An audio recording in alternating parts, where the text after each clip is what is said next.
today's case review, we're talking about how an employee approached the CCMA claiming constructive dismissal, but did not set out the requirements for constructive dismissal, and as a result, they lost the case.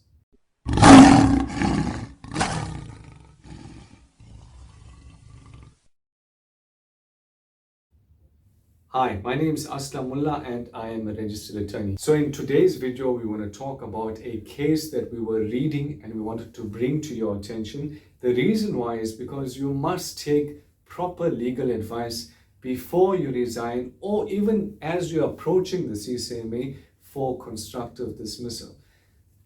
Furthermore, the reason why this is important is because the onus is on you to prove your case for constructive dismissal at the CCMA. So without further ado, let's talk about the case that we read about online and we wanted to bring to your attention. So in the case that we read about, the person who applied to the CCMA was an operations manager. He took sick leave because he contracted COVID and he was hospitalized. He also developed quite severe complications. When he returned to work, he said that he felt exhausted and he asked to be placed on light duty. But the employer did not grant him this request, and then he resigned claiming constructive dismissal. He went to the CCMA. What did the CCMA rule? The commissioner at the CCMA said the applicant did not produce any kind of medical evidence, like a medical certificate, which shows that he should be placed on light duty. And in the absence of the evidence, how was he going to convince the employer, firstly?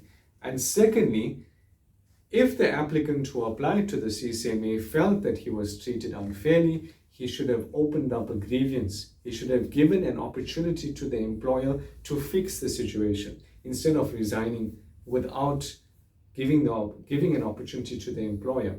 So therefore, the CCMA found that he could not claim constructive dismissal and his case was thrown out of the CCMA. What are the key takeaways? Constructive dismissal is a serious allegation to make against your company. In essence, you are saying that the company had created such an intolerable working environment for you that you had no option but to resign.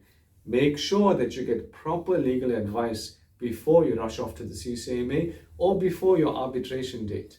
If you need help in your situation, you're more than welcome to click the link below and we will be able to advise whether your case meets the requirements of a constructive dismissal or not, so that you don't leave your job and then you also lose at the CCMA. I wish you all the best and I'll speak to you soon.